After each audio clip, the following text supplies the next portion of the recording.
قریب ہی نہیں آیا۔ ام جمیل کی اس بات سے رسول اللہ کو دکھ پہنچا ہے۔ آج کا عنوان پہلے مسلمان۔ اللہ کے نبی ابراہیم اور اسماعیل نے جس نعمت کی خواہش کی تھی، اللہ کریم نے وہ نعمت اسماعیل کی اولاد میں آخری نبی کی شکل میں انسانیت کو عطا کی۔ وہ اللہ ہی ہے جس نے ایک امی قوم میں انہی میں سے ایک رسول بھیجا جو ان کو اللہ کی آیات سناتا، انہیں پاک کرتا اور کتاب و حکمت کی تعلیم دیتا ہے، اگرچہ وہ لوگ اس سے پہلے کھلم کھلا گمراہی میں تھے۔ اعلان نبوت کے بعد رسول اللہ صلی اللہ علیہ وآلہ وسلم پر اللہ کی ساری مخلوق میں سے سب سے پہلے ایمان لانے کی سعادت کسی اور کو نہیں بلکہ اپنا دل، جان، مال و دولت اور محبت نثار کرنے والی سیدہ خدیجہ کو ملی ہے۔ اس بات پر تمام مسلمان اور تاریخ دان متفق ہیں کہ سیدہ خدیجہ سے پہلے کوئی مرد یا عورت رسول اللہ پر ایمان نہیں لایا۔ رسول اللہ کے کردار کی عظمت سیدہ کے سامنے ہے۔ دنیا داری اور معاملات آپ سے چھپے ہوئے نہیں ہیں۔ رشتہ داروں کے ساتھ رسول اللہ کا سلوک، یتیموں کی مدد، لوگوں کے درمیان طرز عمل اور تنہائی سیدہ کے سامنے ہے۔ خدیجہ بنت خویلد رسول اللہ پر نہ صرف ایمان لائیں بلکہ رسالت کی ذمہ داریاں نبھانے میں رسول اللہ کی مدد کرتی اور مشکل لمحات میں حوصلہ بھی بڑھاتی ہیں۔ اللہ کریم نے سیدہ خدیجہ کے ذریعے ہی رسول اللہ کا بوجھ ہلکا کیا ہے۔ جب مکہ کے لوگ رسول اللہ کو جھٹلاتے اور تلخ کلامی کرتے ہیں تو گھر آنے پر سیدہ ایسی گفتگو کرتی ہیں کہ ساری پریشانیاں اور غم دور ہو جاتے ہیں۔ ایسی محبت کرنے والی شریک حیات ہی رسول اللہ کا حوصلہ بڑھا سکتی ہیں۔ سیدہ خدیجہ کے رسول اللہ پر سب سے پہلے ایمان لانے اور حوصلہ بڑھانے کا صلہ اللہ کریم نے یوں دیا کہ جبرائیل رسول اللہ کے پاس آئے اور کہا، اللہ کے رسول اپنے رب کی طرف سے اور میری طرف سے سیدہ خدیجہ کو سلام پہنچائیے، وہ آپ کے لیے کھانے پینے کا کچھ سامان لے کر آ رہی ہیں۔ انہیں خوشخبری دیں کہ اللہ کریم نے ان کے لیے جنت میں موتیوں سے محل بنایا ہے جس میں نہ شور ہوگا اور نہ کوئی کوفت۔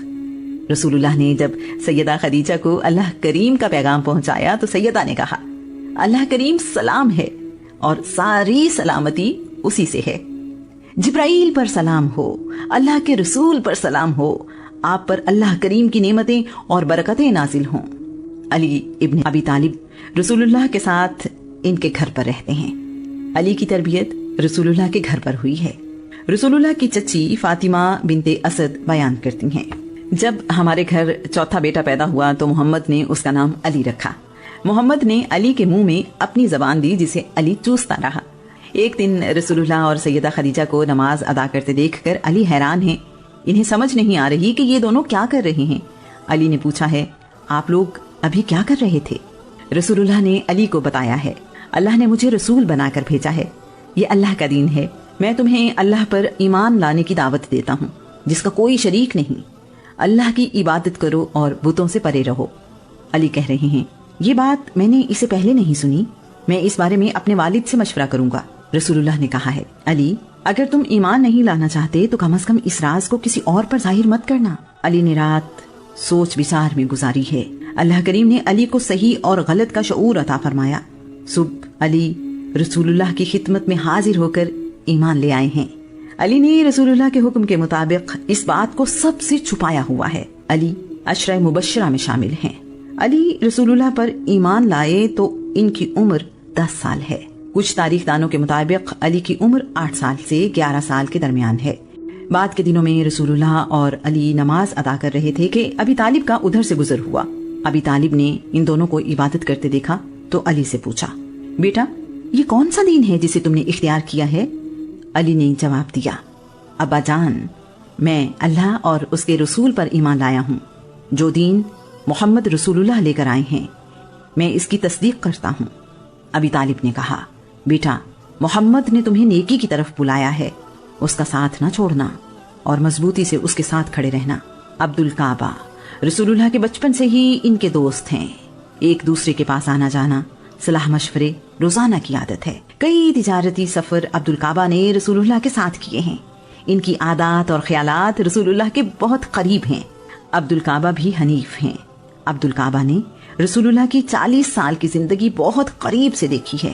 اعلان نبوت سے پہلے ہی رسول اللہ کی خوبیوں کے معترف ہیں۔ انہیں اپنے دوست سے بہتر کوئی شخص نظر ہی نہیں آتا۔ یہ رسول اللہ کی کسی بات کو نہیں ٹالتے۔ عبدالکعبہ مکہ کے امیر تاجروں میں سے ایک ہیں، نہایت سخی اور لوگوں پر احسان کرنے والے ہیں۔ رسول اللہ کے اعلان نبوت سے کچھ عرصہ پہلے عبدالکعبہ نے ایک خواب دیکھا۔ ایک چاند مکہ میں اترا اور اس کی روشنی تمام گھروں میں پھیل گئی ہے۔ اس چاند کا ٹکڑا مکہ کے ہر گھر میں گرا، پھر سارے ٹکڑے اکٹھے ہوئے اور مکمل چاند بن گیا۔ چاند مکمل ہو کر عبدالکعبہ کی گود میں آ گیا ہے۔ عبدالکعبہ خود بھی خوابوں کی تعبیر بتانے کے ماہر ہیں۔ انہوں نے اہل کتاب کے کسی عالم سے اس خواب کی تعبیر پوچھی تو اس نے کہا ہے، وہ نبی جس کی آمد کا انتظار ہے، اس کے ظاہر ہونے کا زمانہ بہت قریب ہے۔ جب وہ نبی ظاہر ہوگا تو تم اس کی پیروی کرو گے۔ اس کی پیروی کرنے میں تم سارے جہان سے زیادہ خوش قسمت ہو جاؤ گے۔ عبدالکعبہ نے رسول اللہ کے ساتھ وقت گزار کر بہت سی ایسی چیزیں دیکھی ہیں کہ انہیں رسول اللہ کے عالی مقام ہونے کا یقین ہے۔ شاید قدرت نے انہیں رسول اللہ کی دوستی اور مدد کے لیے چن لیا ہے۔ ورقہ بن نوفل اور دوسرے صاحبان علم نے آخری نبی کے بارے میں بہت سی پیشگوئیاں کی ہیں جو باقی لوگوں کے علاوہ عبدالکعبہ کے علم میں بھی ہیں۔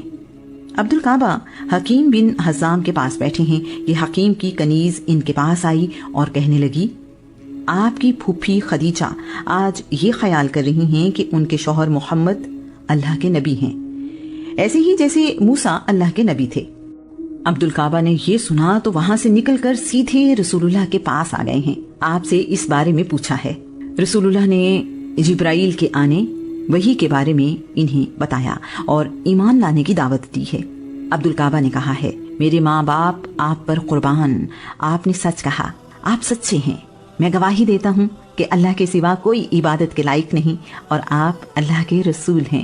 رسول اللہ نے عبدالکعبہ بن عثمان کا نام بدل کر عبداللہ بن عثمان رکھ دیا ہے۔ آپ کی کنیت ابو بکر ہے۔ ابو بکر کا لقب عتیق ہے۔ کچھ تاریخ دانوں کے مطابق یہ لقب انہیں رسول اللہ نے دیا۔ تاریخ آپ کو ابو بکر بن ابو قحافہ اور ابو بکر صدیق بتاتی ہے۔ رسول اللہ نے انہیں جہنم کی آگ سے آزادی کی خوشخبری دی۔ ابو بکر عشرہ مبشرہ میں شامل ہیں۔ ایمان لاتے وقت ابو بکر کی عمر 38 سال ہے۔ ابو بکر کے ایمان لانے کے بارے میں رسول اللہ نے کہا، میں نے جس کسی کو بھی اسلام قبول کرنے کی دعوت دی وہ غور و فکر کرنے لگا سوائے ابو بکر کے، نہ وہ جھجکا نہ اس نے کوئی بات کی۔ یہاں یہ بات قابل ذکر ہے کہ عشرہ مبشرہ میں شامل 7 لوگ ابو بکر کی دعوت پر ایمان لائے۔ ابتدا میں رسول اللہ پر ایمان لانے والے لوگوں میں زیادہ تعداد نوجوانوں کی ہے۔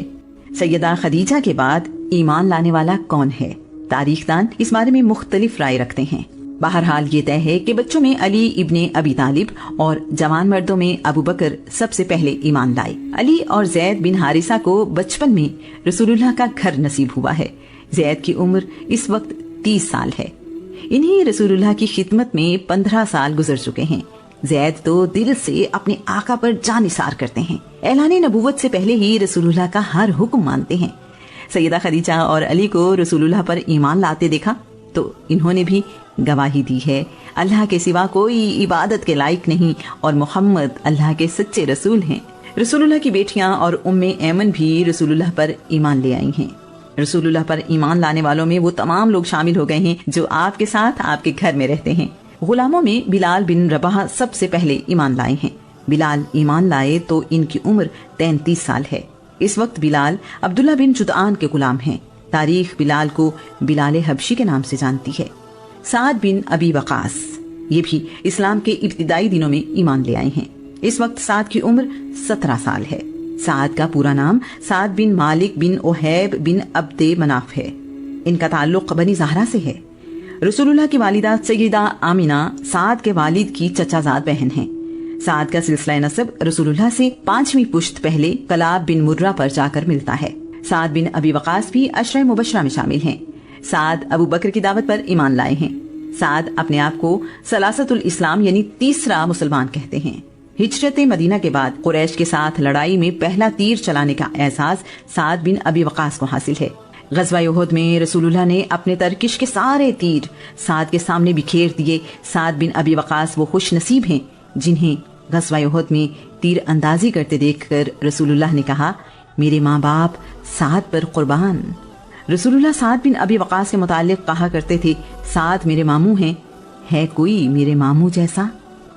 عبداللہ بن مسعود روایت کرتے ہیں، سب سے پہلے اپنا ایمان یعنی اسلام ظاہر کرنے والے 7 لوگوں کے نام یہ ہیں: محمد بن عبداللہ صلی اللہ علیہ وآلہ وسلم، ابو بکر بن عثمان، عمار بن یاسر، سمیہ بنت خبات، صہیب بن سنان رومی، بلال بن رباح، مقداد بن عبداللہ تمیمی۔ یہاں یہ وضاحت ضروری ہے کہ یہ سب نام رسول اللہ پر پہلے ایمان لانے کا اعلان کرنے والوں کے ہیں، اس لیے ان میں سیدہ خدیجہ رسول اللہ کی بیٹیوں ام ایمن اور علی ابن ابی طالب کا نام شامل نہیں ہے۔ ان لوگوں نے اپنے ایمان کا اعلان بعد کے سالوں میں کیا۔ اللہ کریم نے حکم دیا ہے، آپ خبردار کیجئے اپنے قریبی رشتہ داروں کو، اور یہ کوئی آسان کام نہیں ہے۔